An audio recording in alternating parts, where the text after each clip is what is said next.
It's been, oh, good golly, 5 or 6 weeks since we last spoke to Coach Pete Coulson on this program on News Radio 1310 KLIX and newsradio1310.com. You're listening to Magic Valley this morning with Bill Collie at 6 minutes after 8 o'clock, and we're at 62. And even though a lot of his duties, refereeing and coaching and his other involvement, you might think, well, summer might be kind of light. No, he has a busy speaking schedule. He's working on a lot of projects. And he's joining us this morning on the program. And Pete, first of all, welcome back. Good to hear from you. Well, thank you.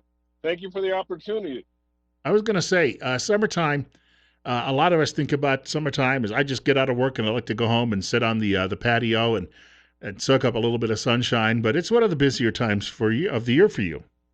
Yes, it is. It's just a time where I try to kind of get things in order for the fall, contact schools and opportunities just to share my message.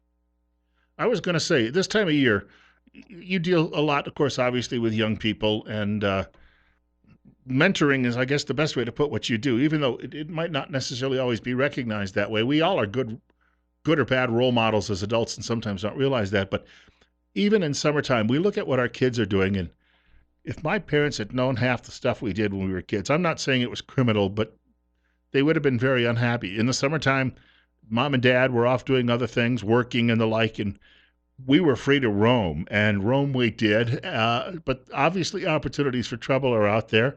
From your perspective, and you've had a little adversity in life. What would you recommend that parents at summertime do when it comes to managing those kids? Well, I think keep them busy with positive activities, whether it's sports, whether it's church camps, or somewhere where they can learn how to build healthy relationships. Because what helped me through difficult times is the relationships I built with adults and young adults in my growing up years. I was going to say those adults that were around you, and of course, you told me the stories in the past about your father basically laying down the law when you were in high school, kicking you out of the house for a time. But we had a state trooper in the studio with us yesterday who talked about role modeling and how important it is to set that example. And that example isn't just always disciplining kids. It's not necessarily, but it's about how you conduct yourself in daily life, isn't it? Yes, I use a phrase by Paulo Coelho. It said, the world is changed by examples, not by our opinions. And that's a very powerful statement that I use because growing up in an orphanage, recognized that the people there cared about me. And they cared about me in a way by being examples of healthy relationship building, not the opinions of society, but what would help me become the best person that I could be despite the obstacles of societal opinion. For a lot of these kids, and especially now that you've moved into the Treasure Valley area, uh, I don't know. We can't say that in Idaho we've got more problems with our children or more adversarial opportunities for them in life. But still, I mean, you're living in a much more urban area now than in the Magic Valley, and it just itself, I know from my own experience growing up, we were told not to go into the city once we got our own cars and the like. But you're dealing with a lot of young people who have a lot of temptation in front of them. Uh, Again, how do they go about? And again, you can't have mom and dad or a coach or a teacher with them at every moment. How do we at least instill in them to make the right decisions, especially maybe after they get a driver's license or they have that opportunity to finally get out and around on their own? Well, I think a big important part for young people to learn is respect authority figures at all levels, whether it's your parent or a employer or somebody in the community. Respect that role of authority in your life. And as parents, it's important to let go of our children to the point that they learn how to take instructions from different people in a positive way. And even as they're involved in sports, it's such a challenge for a parent to always try to dictate who should play with playing time. And I always use my 4 C's. Let the coach coach, let the player compete, let the ref correct, and let the parent cheer. And in that process, the parents need to take a step back or park their helicopter so that a child can learn to take instruction from another person in a proactive way. It doesn't take away from the parenting skills, but it instills in a child's life that there's going to be authority figures in their life throughout their life. Learn to respect that and align yourself with positive influences. You know, I was thinking because you were listening last week when Dan Tom was in here, and of course he's working Yes. with a lot of several dozen orphans now in his new line of his mission work.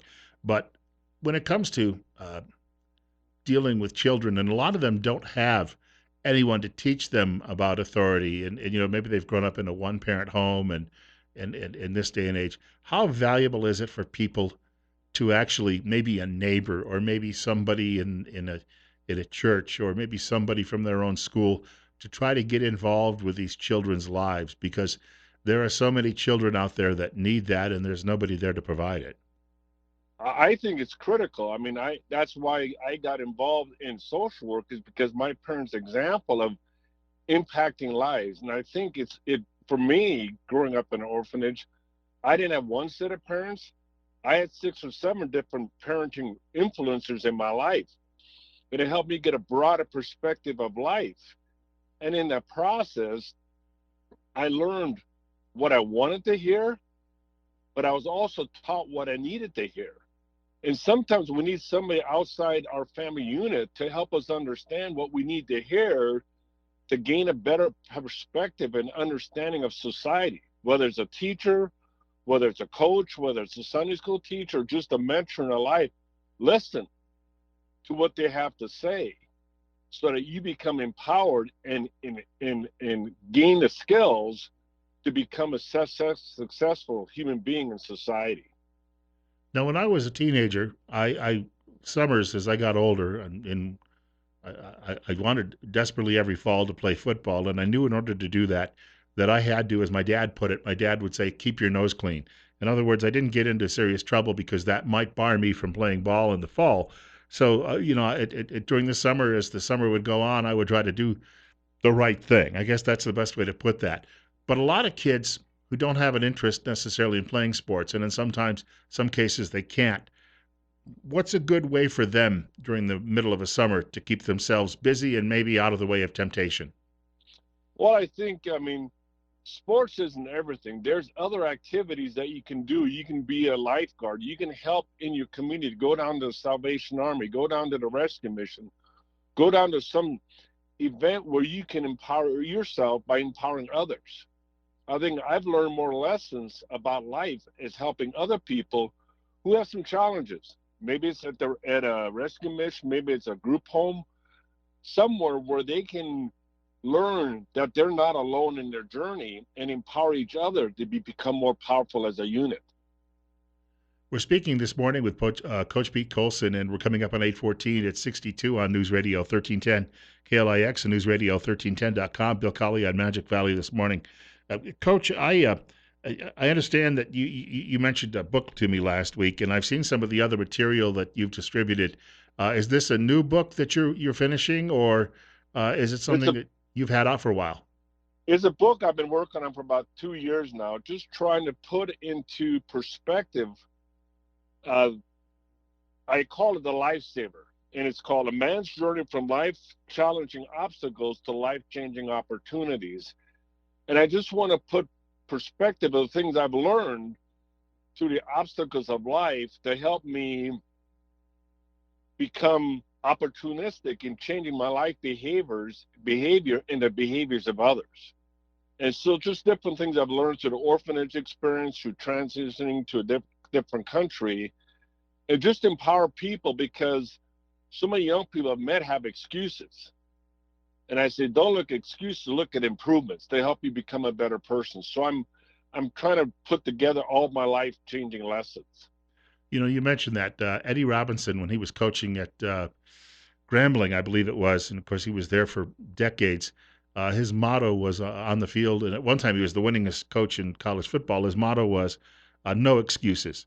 In other words, he didn't want to hear people say, "Well, you know, this is sore today," or you know, "I had a bad experience off the practice field." When you came in, you were expected to do your job or in this case, just your role as a player. Um, uh, we all have excuses, and I find even myself sometimes around the office, I'm making them. And then somebody usually points out to me that I'm making one of those excuses, and other people in the office also have some issues and troubles too. Uh, but some people don't like being told, don't give me the excuses. We have to have some structure. I don't know how you build it with some people because they've been through so much in life, they don't trust authority. Well, I think the biggest thing I've learned working with young people, listen to them. Listen to what maybe is not being said, but is being acted out, and take baby steps in changing their way of thinking about life. I mean, through life, we're always going to have challenges. No matter what situation we go through, there's going to be challenges in life. And I use the analogy, when you fail, fail forward. Fixing your attitude and actions in such a way so that I can learn. And I think everybody in life is going to have failure. Life is never going to be perfect. So creating your attitude in such a way that you see the best in yourself and the best in other people. And I think that it's a matter of perspective. Well, Are you going to become bitter or better? you bring this up, and I had a boss one time who told me, he said, if you've got one fault, it's a lack of patience. He was probably right on that count. And when you mentioned if you've been 2 years on a book, I don't know that I could spend 2 weeks. And when you mention you have to work slowly sometimes with these young people, these kids, is they've had troubles in the past. That takes patience, and you have to be willing to look at it as a long game, versus you can't just flip a switch and have it go away. Uh, that patience isn't always easily found. How do you find that? I I just take a deep breath and I think about what I've been. It's just like one time I was refereeing a basketball game and a young man was kind of acting out. And the next week I asked his mom, well, what's going on with his, why is he acting out that way? She goes, well, he lost his dad a month ago. And I quickly realized person first, player second. And to understand the person and take some time for some empathy in his journey helped me understand what's going on. So you have to be intentional about it. Yes, there's times I get impatient, but I have to pause myself. Okay, time out, Pete. There may be more to the story, and usually there is. Yeah, So listen to young people. we have to question ourselves a lot. Yes, Well, hey, we've got to take a break in about a minute, but you can stick around for a few more minutes, right? yes. And we'll take a break. But before we get there, because I know that you're in some demand as a speaker, public speaker, if people wanted to get in touch with you, how do they go about doing that? You can email me at Coach Coulson at gmail.com, or my phone number is 208-539-9257. And I'd be willing to send you out a brochure that kind of tells me a summary of my story and some of the topics I would be discussing. We'll get back to some of this in just a couple of minutes. Coach Pete Coulson joining us this morning on News Radio 1310 KLIX and newsradio1310.com. We're at 62. Bill Collie with you until 10 a.m. this morning on Magic Valley this morning. And do want to point out, too, if you can't reach us by phone today, which might be the last day we have this issue, but if you've got a comment or question, feel free to email it to me at bill.collie@townsquaremedia.com. That's bill.collie@townsquaremedia.com. This is an unusual comparison.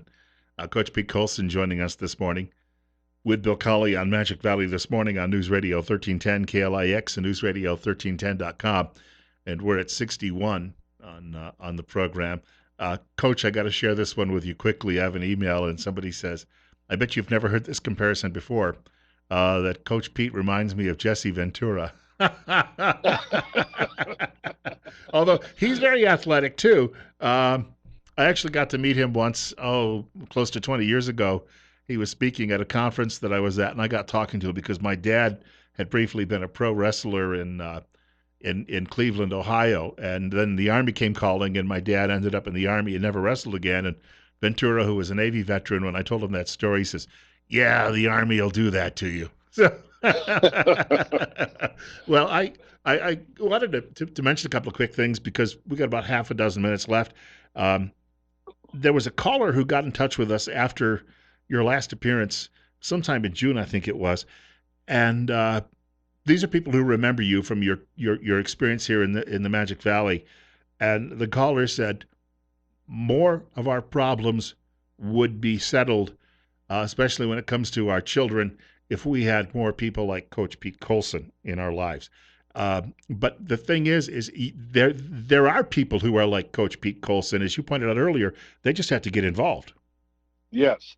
I mean, I guess anytime you reach out for somebody, you're going to make yourself vulnerable. But vulnerability is very powerful in engaging people to become the best that they can be because they see your flaws and they mimic some of theirs. But in the whole scheme of things, we become better people by learning from each other. We can't save the world by ourselves. We need each other to help our society become the best that we can be. I think that we were just talking off air, and I think you mentioned something that I thought was very telling. We weren't sure we were going to be able to get you on the air today, and then one of my much younger coworkers, I mean, I'm twice his age, said, "Hey, we can patch a cell phone through the soundboard this morning." And I look, I'm at my age. I was still using a manual typewriter when I was typing in high school in typing class. And by the time my brother 2 years later graduated, they were using the first computers. And I started in a newsroom on a manual typewriter, and then, I'm still sometimes with modern technology a little on the outside. But you used a word, collaboration, as we were talking about that. Correct. I think we get so competitive, we forget about the effects of collaboration. And when I say collaboration, I mean we can agree to disagree, but the common good to help each other become better people should be the outcome. It's like it said, I've heard this being said. People forget what you said, people will forget what you did, but people will never forget how you made them feel. And through collaboration, we help empower each other to be the best that we can be. So consulting or listening to a younger employee today was probably to my benefit and to yours, and that other voice coming in and saying, "Hey, we can solve this problem." Not a bad idea to listen. Not at all. I mean, it's so critical. I mean, that's part of our the challenge is recognizing everybody has something to contribute. Everybody. Nobody should ever feel left out in this world we live in. Everybody has something to contribute, something that may be negative, but through the process of the conversation, you can turn that into a positive. And I think sometimes we're afraid of failure because we want to be perfect. We can't be perfect. We live in an imperfect world. We all have our own personal challenges, but collectively we can empower each other. And that's what's so often forgotten. We got a couple of minutes left. If there is, we may not talk again for a few weeks, but if there was one overriding thing that you'd like people to keep in mind for the time being, what would that be? Everybody has value. Everybody has significance. God gave each one of us unique fingerprints so that we could leave our fingerprint on this earth. So when you engage in the lives of other people, live to better yourself as you better others. Live for others, not for yourself. It sounds easy, but it's not always easy to do. No, it's not. It's never easy. But you have to be intentional about your actions in life.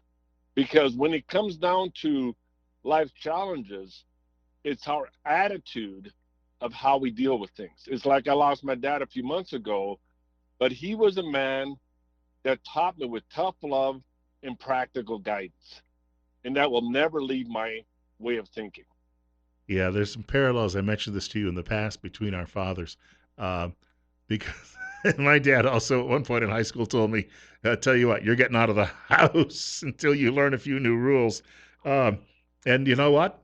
After that, things were much better, and I ended up going off to college and making a few better choices in life. Can't say they've all been good. You got to recognize your mistakes too, right? Oh, definitely. You have to admit, and that's what I said, when you fail forward. Fixing my attitude and actions intentionally so I can learn. I think in the sports arena, I use the analogy, you never lose, you either win or learn, which is a win-win. Because it's a process. Well, Coach Pete Coulson, I want to thank you again. And quickly, what's the email address if someone wants to get in touch with you? It's Coach Coulson. The spelling is Coulson at gmail.com. Outstanding. Hey, we'll be talking again in a few weeks. Always enjoy your daily messages, too. It's good to have someone always praying for me. I appreciate it. God bless you, my friend. Take care, sir. You bet. Bye-bye now. Coach Pete Coulson joining us this morning on News Radio 1310, KLIX, and newsradio1310.com. 8:30, and it's 62. Bill Collie with you on News Radio 1310, KLIX, and newsradio1310.com. I got to share a story with you later in the program. I don't know when I'm going to get to it. I hope in the next half hour, but somebody I greatly admire is the county clerk. Don't know him personally, in the county that I grew up in, because he has taken a stand against his state government, and it may cost him his political career, but that's what you call courage. Details on the way.